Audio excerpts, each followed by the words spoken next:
اعوذ باللہ من الشیطان الرجیم، بسم اللہ الرحمن الرحیم۔ فرشتوں کی دنیا۔ فرشتے اللہ تعالیٰ کی نورانی مخلوق ہیں جنہیں ان کی اصل شکل و صورت میں دیکھنا انبیاء کرام علیہ السلام کے علاوہ کسی اور کے لیے ممکن نہیں۔ یہی وجہ ہے کہ ہمارے ارد گرد لاتعداد فرشتے اپنے کاموں میں مصروف ہیں، مگر ہمیں وہ دکھائی نہیں دیتے۔ اگر وہ انسانی شکل اختیار کر کے ہمارے سامنے آئیں تو پھر انہیں دیکھنا ممکن ہے۔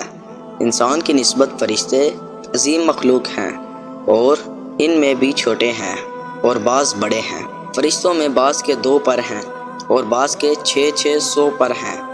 قرآن کریم میں ارشاد پاک ہے کہ اللہ تعالیٰ ہی کے لیے تمام تعریفیں ہیں، اور جو آسمان اور زمین کا پیدا کرنے والا ہے اور 2 3 4 پروں والے فرشتوں کا اپنا قاصد پیغمبر بنانے والا ہے۔ بعض روایات کے مطابق جبرائیل امین علیہ السلام کے 600 پر دیکھے گئے ہیں اور ہر پر نے آسمان کو گھیر رکھا ہے۔ ان کے پروں سے مختلف رنگ اور قیمتی موتی بکھر رہے تھے۔ فرشتوں کی قد و قامت۔ وہ فرشتے جنہوں نے عرش اٹھا رکھا ہے، ان کے قد و قامت کے بارے میں سیدنا انس رضی اللہ تعالیٰ عنہ سے مروی ہے کہ حضور نبی کریم صلی اللہ علیہ وسلم نے ارشاد فرمایا، عرش کو اٹھانے والے فرشتوں میں سے ایک فرشتے کے بارے میں مجھے یہ بتانے کی اجازت دی گئی ہے جس کے پاؤں سب سے نچلی 7ویں زمین میں ہیں اور اس کے کاندھوں پر عرش ہے۔ اس کے دونوں کانوں اور کندھوں کے درمیان اتنی دوری ہے کہ اسے طے کرنے کے لیے پرندے کو 700 سال کی پرواز چاہیے۔ وہ فرشتہ کہتا ہے، یا اللہ تو پاک ہے، یہاں بھی ہے اور جہاں بھی ہو۔ فرشتوں کی ضروریات۔ اللہ تعالیٰ نے فرشتوں میں شادی بیاہ کی حاجت نہیں رکھی، اس طرح انہیں کھانے پینے سے بھی بے نیاز کر دیا۔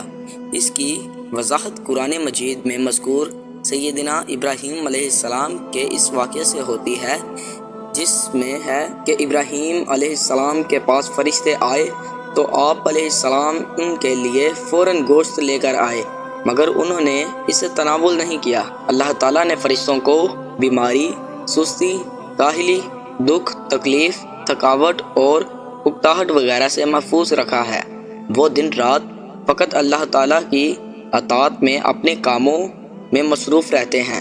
قرآن مجید میں بیان ہوا کہ آسمانوں اور زمین میں جو کچھ ہے اسی اللہ کا ہے، اور جتنے اس کے پاس فرشتے ہیں وہ اس کی عبادت سے نہ سرکشی کرتے ہیں اور نہ تھکتے ہیں۔ وہ دن رات اللہ کی تسبیح بیان کرتے رہتے ہیں اور ذرا سی بھی سستی نہیں کرتے ہیں، جو صرف اللہ کے حکم سے مختلف کاموں کے لیے زمین پر اترتے ہیں اور پھر واپس آسمان پر چلے جاتے ہیں۔ قرآن مجید میں ایک اور مقام پر خود فرشتوں کی یہ بات مذکور ہے، ہم تیرے رب کے حکم کے بغیر نہیں اترتے۔ فرشتوں کی تعداد کتنی ہے اس کے بارے میں کوئی تفصیل نہیں ملتی، کیونکہ اللہ تعالیٰ کا فرمان ہے، تیرے رب کے لشکروں کو اس کے سوا اور کوئی نہیں جانتا۔ بعض احادیث سے معلوم ہوتا ہے کہ فرشتوں کی تعداد بہت زیادہ ہے، بلکہ اندازہ ہوتا ہے کہ انسانوں اور جنوں سے بھی ان کی تعداد زیادہ ہے۔ سیدنا ابو ذر رضی اللہ تعالیٰ عنہ سے مروی ہے کہ اللہ کے رسول صلی اللہ علیہ وسلم نے فرمایا، آسمانوں میں کہیں 4 انگلیاں جگہ بھی ایسی نہیں جہاں کوئی نہ کوئی فرشتہ سجدہ ریز نہ ہو۔ سیدنا عبداللہ بن مسعود رضی اللہ تعالیٰ عنہ سے مروی ہے کہ اللہ کے رسول صلی اللہ علیہ وآلہ وسلم نے فرمایا، قیامت کے روز جہنم کو اس حال میں لایا جائے گا کہ اس کی 70 لگامیں ہوں گی اور ہر لگام کے ساتھ 70,000 فرشتے ہوں گے جو اسے کھینچ کر لا رہے ہوں گے۔ فرشتوں کی ایک اہم خاصیت یہ بھی ہے کہ وہ اللہ تعالیٰ کے حکم سے اپنی شکل و صورت کے علاوہ کوئی اور شکل و صورت بھی اختیار کر سکتے ہیں۔ یہ صورت کسی ایسے انسان کی بھی ہو سکتی ہے جسے دیکھنے والے پہچان لیں۔ انسانوں کے علاوہ کسی اور جاندار کی صورت اختیار کرنے کی فرشتوں کو طاقت ہے یا نہیں، اس کے بارے میں قرآن و سنت میں کوئی صراحت یا ذکر نہیں ملتا۔ البتہ ان کی انسانی شکل اختیار کرنے کے واقعات ضرور ملتے ہیں، جن سے یہ اندازہ ہوتا ہے کہ فرشتے اللہ تعالیٰ کے حکم سے دیگر شکلیں بھی اختیار کر سکتے ہیں۔ سیدنا ابراہیم علیہ السلام کے پاس فرشتے انسانی شکل میں آئے اور ابراہیم علیہ السلام ان فرشتوں کو پہچان نہ پائے۔ پھر فرشتوں کے بتانے پر آپ علیہ السلام کو معلوم ہوا کہ یہ انسان نہیں ہیں بلکہ فرشتے ہیں۔ سیدہ مریم علیہ السلام کے پاس جبرائیل امین علیہ السلام انسانی شکل میں تشریف لائے تھے اور جبریل امین علیہ السلام سوائے 2 مرتبہ کے ہر مرتبہ نبی کریم صلی اللہ علیہ وسلم کے پاس انسانی شکل میں تشریف لائے۔ فرشتوں کی طاقت۔ اللہ تعالیٰ نے فرشتوں کو انسانوں اور جنوں سے کئی گنا زیادہ قوت و طاقت عطا کر رکھی ہے۔ حضور نبی کریم صلی اللہ علیہ وسلم نے لوگوں نے ظلم و جبر کی انتہا کر دی اور حضور نبی کریم صلی اللہ علیہ وآلہ وسلم کو لہو لہان کر دیا، تو اس مقام پر سیدنا جبرائیل امین علیہ السلام تشریف لائے۔ انہوں نے آواز دی اور کہا کہ اللہ تعالیٰ حضور نبی کریم صلی اللہ علیہ وسلم کے بارے میں آپ کی قوم کی باتیں سن چکا ہے، جو انہوں نے آپ کے خلاف اقدام کیا وہ بھی دیکھ چکا ہے۔ آپ کے پاس اللہ تعالیٰ نے پہاڑوں کا فرشتہ بھیجا، آپ ان لوگوں کے بارے میں جو چاہیں اس فرشتے کو حکم دیں۔